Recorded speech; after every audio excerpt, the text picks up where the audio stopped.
Welcome to my YouTube channel SK online classes में आपका स्वागत है। नमस्कार, गुड मॉर्निंग। मैं पढ़ा रहा हूँ आप लोगों को विज्ञान कक्षा 9 की कुमार मित्र एक बुक है और अध्याय के पास चल रहा है 11 कार्य तथा ऊर्जा। कार्य बता चुके, ऊर्जा भी बता चुके हैं। ऊर्जा में से आप लोग फॉर्म ऑफ एनर्जी चल रही है, मतलब ऊर्जा के रूप चल रहे हैं। ऊर्जा के रूप में आपको पार्ट नंबर है तीसरे में से आप लोगों को फर्स्ट आपको गतिज ऊर्जा आपको बता चुके थे, तो गतिज ऊर्जा के बारे में आज आपको बताएंगे स्थिति ऊर्जा। स्थिति ऊर्जा को कैसे समझेंगे, किस तरीके से, उसका भी एक फार्मूला होता है, डिराइव करके आपको दिखाया जाएगा। बस बने रहिएगा, कहीं जाइएगा मत। आप लोग पहले इसको देखिएगा 2 से 3 मिनट, उसके बाद आप लोगों को अच्छा लगे तो आप लोग क्या भी चैनल को सब्सक्राइब कर लीजिए और साथ ही साथ बेल आइकन को भी दबा दीजिएगा और वीडियो को लाइक भी कर दीजिएगा, वीडियो को शेयर भी कर दीजिएगा। लिखा है जैसे कि स्थिति ऊर्जा की आपको डिफिनीशन आपके सामने बोर्ड पर दिख रही होगी स्क्रीन पर। लिखा है किसी वस्तु में उसकी स्थिति, कोई हमारी वस्तु है उसकी स्थिति मतलब पोजीशन, आपके पास जैसे पोजीशन यहाँ पर है पोजीशन, अथवा विकृत अवस्था मतलब उसकी क्या होती है हमारे पास विकृति, हमारे पास उसकी स्ट्रेस के अवस्था के कारण जो ऊर्जा होती है, जो ऊर्जा क्या होती है उसे उसकी स्थितिज ऊर्जा कहते हैं। जैसे गुरुत्वीय प्रत्यास्थ स्थिर वैद्युत होता है हमारे पास, स्थिर वैद्युत चुंबकीय ऊर्जा तथा रासायनिक स्थितिज ऊर्जा। ये हमारी क्या होती है, किसी स्थिति मतलब कोई हमारा रासायनिक मतलब क्या, कोई हमारा पोजीशन पे कोई चीज़ रखी हुई है, उसके ऊपर हमने केमिकल्स डाल दिए, फिर उस पर कोई एनर्जी उत्पन्न हो गई, तो वो हमारी क्या कहलाती है, स्थितिज ऊर्जा कहलाती है। अब स्थितिज ऊर्जा की हमारे पास अथा आप लोग एग्जाम्पल इसके लिख लीजिए। आपको एग्जाम्पल बताते हैं स्थिति ऊर्जा के एग्जाम्पल क्या होते हैं। एग्जाम्पल में होता है हमारे पास बांधों पे रुके, जो हमारे पास बांध बने होते हैं बहुत सारे बड़े बड़े ब्रिज पे जल वाले होते हैं, बांधों में रुके हुए पानी की ऊंचाई के कारण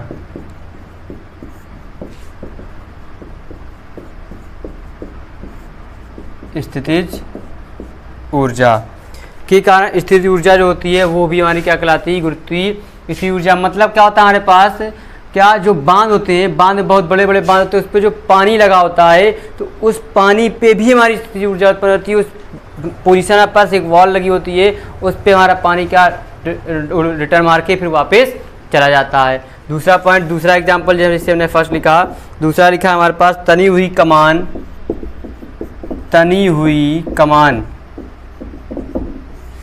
हुई कमान में तथा दबी हुई स्प्रिंग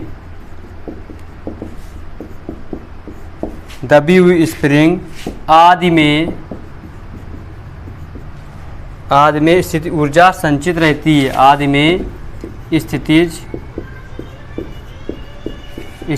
ऊर्जा संचित रहती है। क्या रहती है, स्थितिज ऊर्जा संचित रहती है।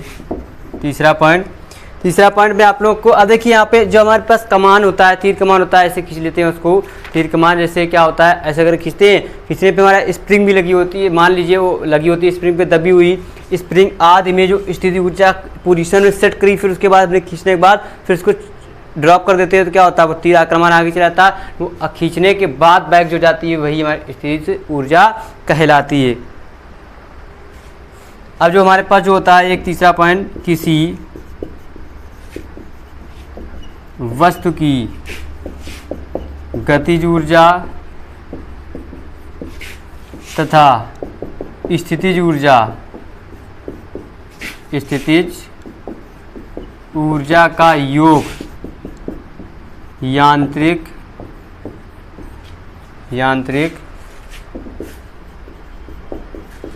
ऊर्जा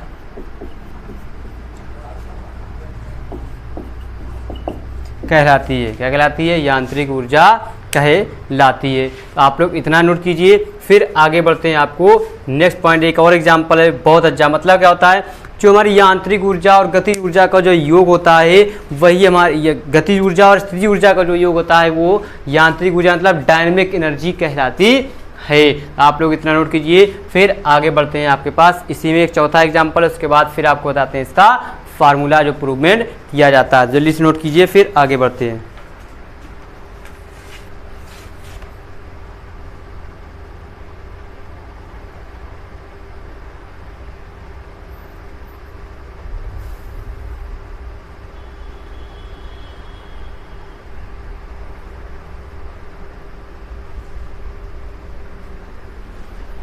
हो गया, फिर आगे बढ़ते हैं। नोट कर चुके हैं आप लोग। आप लोग फिर खिलौने खेले होंगे बचपन में, मतलब इस पे इस गाड़ी पे स्प्रिंग भरी जाती थी, चाबी भरते थे, वो भी हमारी स्थित ऊर्जा ही कहलाती है। उसका भी आपके पास समझना है कैसे। तो एग्जाम्पल आपके पास चौथा है आपके पास, जब हम आप लोगों ने घड़ी देखी होगी चाबी वाली, घड़ी में चाबी भरते हैं तो घड़ी की स्प्रिंग दब जाती, क्या होती है, घड़ी की स्प्रिंग दब जाती है। घड़ी की स्प्रिंग हमारे पास क्या होती है, दब जाती है, जो धीरे धीरे घड़ी की सुइयों, जो धीरे धीरे जो होती है हमारे पास घड़ी की सुई होती है, उसमें घड़ी की सुइयों को चलती रहती हैं, घड़ी की सुइयाँ को चलती रहती हैं। क्या होती है, धीरे धीरे घड़ी की सुइयाँ हमारी चलती रहती हैं। स्प्रिंग में दबी हुई अवस्था के कारण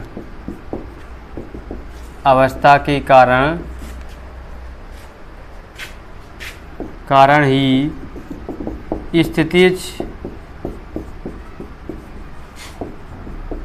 ऊर्जा जो होती है हमारे पास क्या हो जाती है, संचित होती है। स्थितिज ऊर्जा संचित होती है। जी आपके पास हो गया स्थिर ऊर्जा के बारे में। तो स्थिर ऊर्जा आप लोग जान गए, मतलब क्या, जब घड़ी होती है, चाबी पहले बहुत पहले चलती थी आपके पास, घड़ी की जो चलती थी उसमें चाबी भरी जाती है, चाबी भरने के कारण स्प्रिंग हमारी दब जाती है, दबने के कारण जो घड़ी की सुइयाँ क्या होती है लगातार फिर चलती रहती है धीरे धीरे, फिर चलने के कारण फिर स्प्रिंग में दबी हुई अवस्था के कारण ही उसमें जो दब जाती है, दबने के कारण ही क्या स्थिर ऊर्जा धीरे धीरे क्या ड्रॉप होती रहती है। फिर उसमें चाबी भर देते थे, फिर चलती थी, फिर चाबी भरते थे, फिर चलती थी। तो ऐसे ही दिन में कम से कम 2 बार या 3 बार पहले चाबी भरनी पड़ती थी, 2 3 या 4 बार, तब वो क्या घड़ी ऐसे हमारे पास कंटिन्यूसली चलती थी, उस पर सेल नहीं पड़ते थे। तो आप लोग समझ गए, जान गए होंगे। फिर आगे बढ़ते हैं आपके पास जो आगे, तो आप लोग इतना नोट कीजिए, फिर आगे बढ़ते हैं।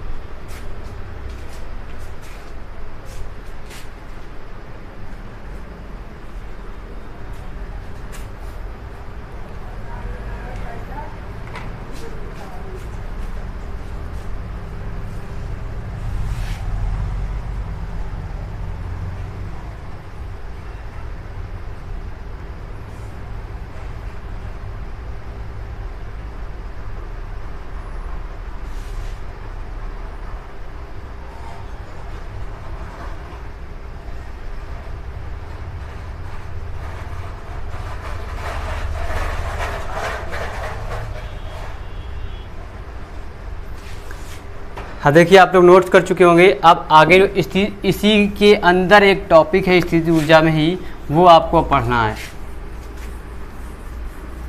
जिसका नाम है गुरुत्वीय स्थितिज ऊर्जा। इसी के अंदर है गुरुत्वीय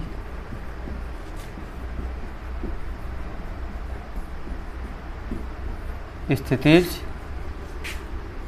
ऊर्जा, ग्रेविटेशनल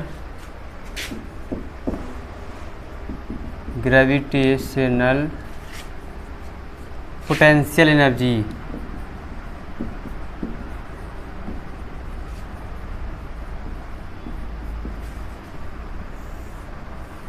ग्रेविटेशनल पोटेंशियल एनर्जी, ये आपके पास टॉपिक है, इसको आपको अध्ययन करना है। तो आपको बताते हैं, आप लोग हेडिंग डालिए, फिर बताते हैं आपको आगे।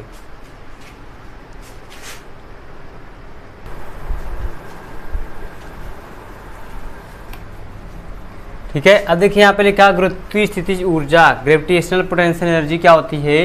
लिखा किसी वस्तु को गुरुत्व बल के विरुद्ध, किसी वस्तु को गुरुत्व बल के विरुद्ध पृथ्वी तल में, गुरुत्व बल के विरुद्ध मतलब क्या, ग्रेविटेशनल फोर्स के अपोजिट कार्य करना होता है।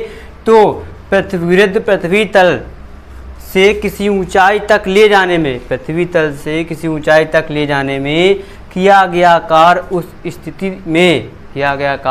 स्थिति में वस्तु की गुरुत्वीय स्थितिज ऊर्जा कहलाती, क्या कहलाती, वस्तु की गुरुत्वीय स्थितिज ऊर्जा कहलाती है। ठीक, जो आपके पास क्या होता है, जो ऊंचाई तक ले जाने में किया गया कार्य जो होता है पृथ्वी तल के विरुद्ध, वो उस वस्तु की गुरुत्वीय स्थितिज ऊर्जा कहलाती है। अब देखिए लिखा माना द्रव्यमान m के एक पिंड को, क्या माना द्रव्यमान m के एक पिंड को पृथ्वी तल से ऊंचाई h तक उठाया जाता है। क्या कहाँ तक उठाया जाता है, ऊंचाई h तक उठाया जाता है। इसके लिए क्या होता है, इसके लिए गुरुत्व बल के विरुद्ध कार्य करना पड़ता है। क्या करना पड़ता है, गुरुत्व बल के विरुद्ध कार्य करना पड़ता है। यही कार्य क्या होता है, यही कार्य पिंड में गुरुत्वीय स्थितिज ऊर्जा के रूप में संचित हो जाता है, मतलब फैल जाता है। ये आपके पास होगी गुरुत्वीय स्थितिज ऊर्जा की डिफिनीशन, परिभाषा। अब आगे आपको बताएंगे इसका डेरिवेशन, मतलब क्या, आपको फार्मूला। तो आप लोग इतना नोट कीजिए, फिर आगे बढ़ते हैं फार्मूले की ओर।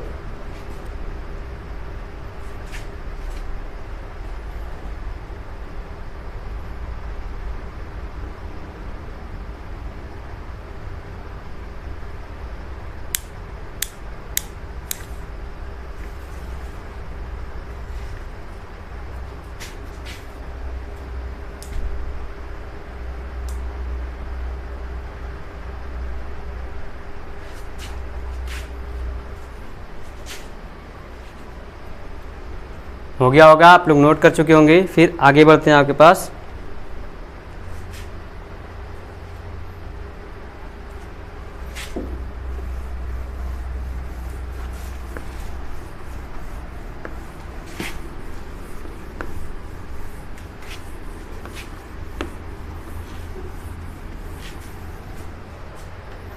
अब देखिए आपके पास है, थोड़ा सा लिखना है, वस्तु को उठाने के लिए भार, वस्तु को उठाने के लिए भार जो होता है वो क्या होता है, पिंड का भार। वस्तु को अगर उठा रहे हैं तो उसका एक पिंड होगा, कोई चीज़ उठा रहे होंगे, उसका भार होगा, उसका भार क्या होता है, mg होता है। ठीक, फिर आगे आपके पास होता है, क्योंकि h ऊंचाई तक, हम कुछ ऊंचाई तक उठाएंगे ना उसको, h ऊंचाई तक वस्तु को उठाने में किया गया कार्य जो होता है वो होता है, क्या होता है, पिंड का भार गुणा जो होती है हमारे पास क्या हो जाएगी, ऊंचाई। तो जो होता है हमारे पास क्या होता है, mgh जो हो गया। तो स्थित ऊर्जा तो यही हमारे पास, इसको किया गया कार्य को मान लेते हैं क्या हम, u।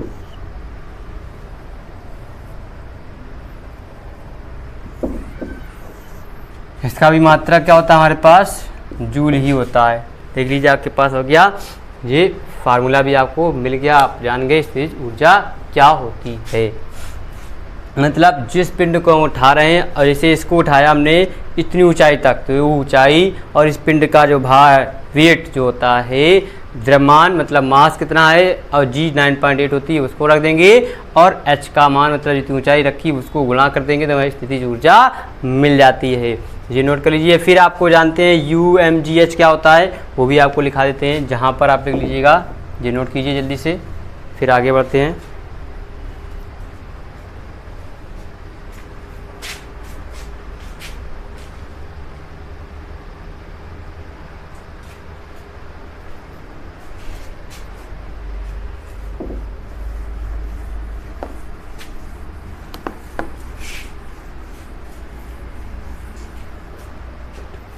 देखिए जो लिखा है U बराबर mgs, mgs मतलब जहाँ U होती है हमारे पास स्थितिज ऊर्जा, क्या होती है स्थितिज ऊर्जा, m जो होता है वो होता है पिंड का द्रव्यमान, और G होता है हमारे पास गुरुत्वीय त्वरण। आप लोग जानते हैं h का होती है हमारे पास ऊंचाई, पिंड की ऊंचाई मान लेते हैं, या वस्तु की ऊंचाई, वस्तु की ऊंचाई जी होता है। अब देखिए आपके पास स्थित ऊर्जा का समाप्त हो गई। अब आगे आपके पास नेक्स्ट टॉपिक आएगा। नेक्स्ट टॉपिक आपके पास क्या लिखा है, ऊर्जा संरक्षण का नियम, law of conservation of energy, जो आप लोगों को पढ़ना है। ठीक है,